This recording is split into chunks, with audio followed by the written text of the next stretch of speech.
She's gone, and this house is mine. Now you can pack your things tonight. That's what my brother said to me, standing in the doorway of my dead grandmother's kitchen, still wearing his funeral tie, 20 minutes after we buried her. 6 weeks later, he'd be the one packing. Before I tell you what happened, drop a comment and let me know what city you're watching from tonight. If this is your first time here, hit subscribe and give this a like if you believe family should never be able to steal from family. Okay, let me take you back to the beginning. My name is Diane Kessler. I'm 58 years old. I live outside of Harrisburg, Pennsylvania, and I've spent the last 22 years working as a claims adjuster for a regional insurance company. I'm divorced, no kids of my own, and for most of my adult life, the closest thing I had to a home base was my grandmother's house on Larkspur Lane. My grandmother, Eleanor Kessler, raised my brother Todd and me after our parents split when I was 9. She worked 40 years as a school cafeteria manager, put every spare dollar into that little 3-bedroom house, and paid it off free and clear by the time she turned 65. She used to say that house was the only thing in her life nobody could ever take from her. She was 83 when she passed, quietly, in her sleep. On a cold morning in early March, I'd been driving out to see her every Sunday for the better part of 6 years, bringing her groceries, sitting with her while she watched her game shows. Todd visited maybe twice a year, usually around the holidays, usually when he needed something. About 8 months before she died, Todd showed up unannounced with a suitcase. Business fell through, he told her, standing in her living room like a man delivering good news. Just need a place to land for a little while. I can help out around here. Fix things, drive you to appointments. You won't even notice I'm here. Grandma was thrilled. She'd been lonely since her hip surgery, and having Todd under her roof felt, to her, like a blessing. I remember driving home that Sunday thinking, well, maybe this is good for both of them. I didn't think much of it at the time. Looking back now, I can see it for exactly what it was. A man moving his chess pieces into position. 3 months before everything changed, small things started happening that I brushed off one at a time. Grandma's old rotary phone in the hallway, the one she'd had since 1988, disappeared, replaced with a cordless one Todd said was easier for her. Her checkbook, which used to sit in the kitchen drawer next to the recipe box, started living in Todd's room.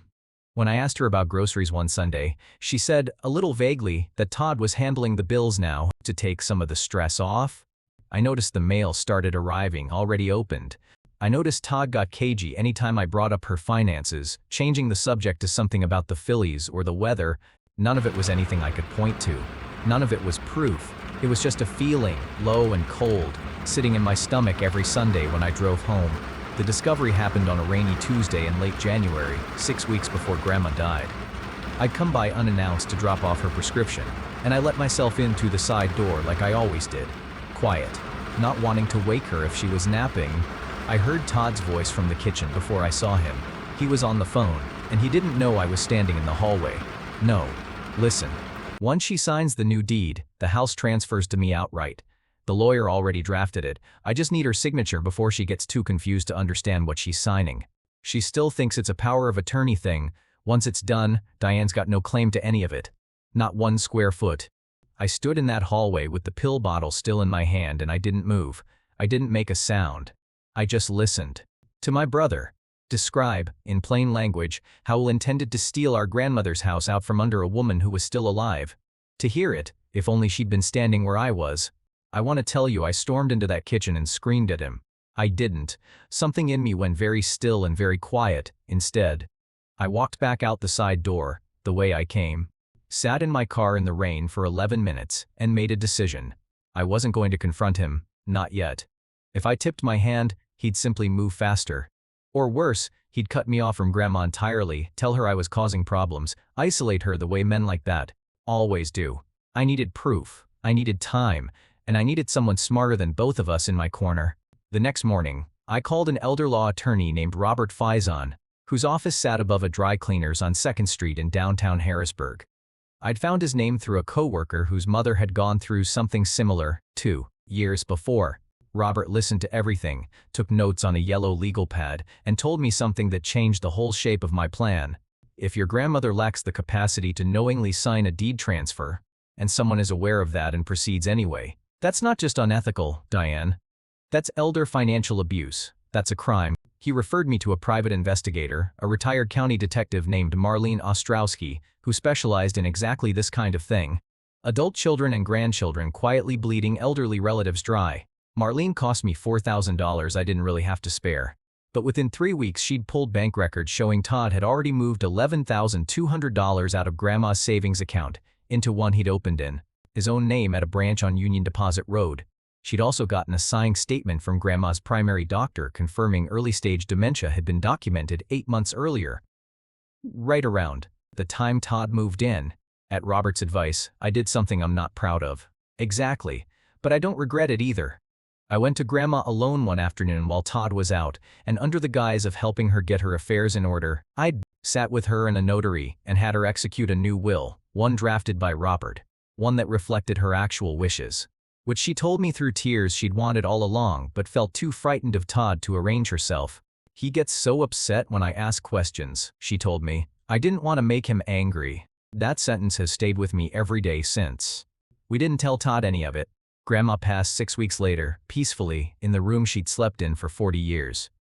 I still believe some small part of her held on long enough to make things right. Which brings us back to the doorway. To the funeral. To Todd. 20 minutes after we lowered her casket, standing in her kitchen in his black tie telling me to pack my things because the house was his. You don't know what you're talking about, I told him. It was the only thing I said. 2 days later, we sat in Robert Fossen's office on 2nd Street for the reading of the will. Todd showed up wearing sunglasses indoors, smug, already talking about which contractor he'd used to flip the place.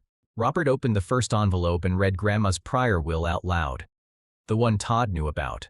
The one that split the estate evenly. The one Todd believed still governed everything. Todd actually smiled. Then Robert opened a second envelope. This document, Robert said, supersedes the will just read and was executed 6 weeks prior to Mistress Kessler's passing, witnessed and notarized, with a signed medical evaluation confirming testamentary capacity at the time of signing. He read it aloud. The house, in full, to me. The remaining funds in her accounts, in full, to me. And a single line specifically naming Todd, stating that he was to receive nothing due to his exploitation of my declining health for personal financial gain. Todd went white. He stood up so fast his chair scraped backward across the floor. This is fake, he said. This is fraud. She wasn't even. She was competent, documented, and represented by counsel, Robert said calmly.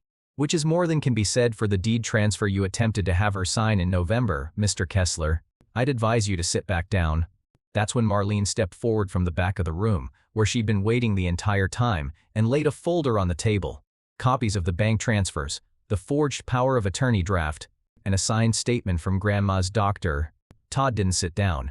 He dropped into the chair behind him like his legs had simply stopped working. And for a long moment nobody in that room said a single word.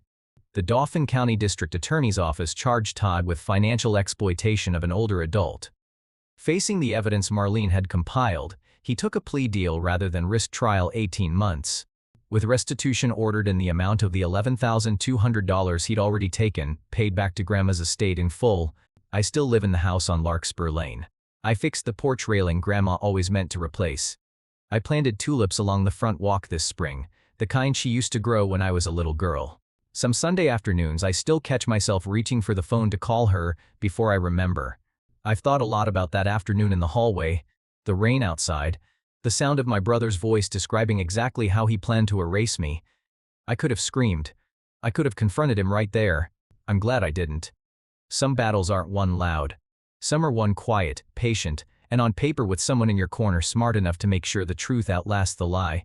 If you believe the people who work quietly and stay patient are the ones who win in the end. Let me know down in the comments. Give this video a like if you made it all the way to the end, and subscribe if you want to hear more stories like this one. Thank you so much for watching, and I'll see you in the next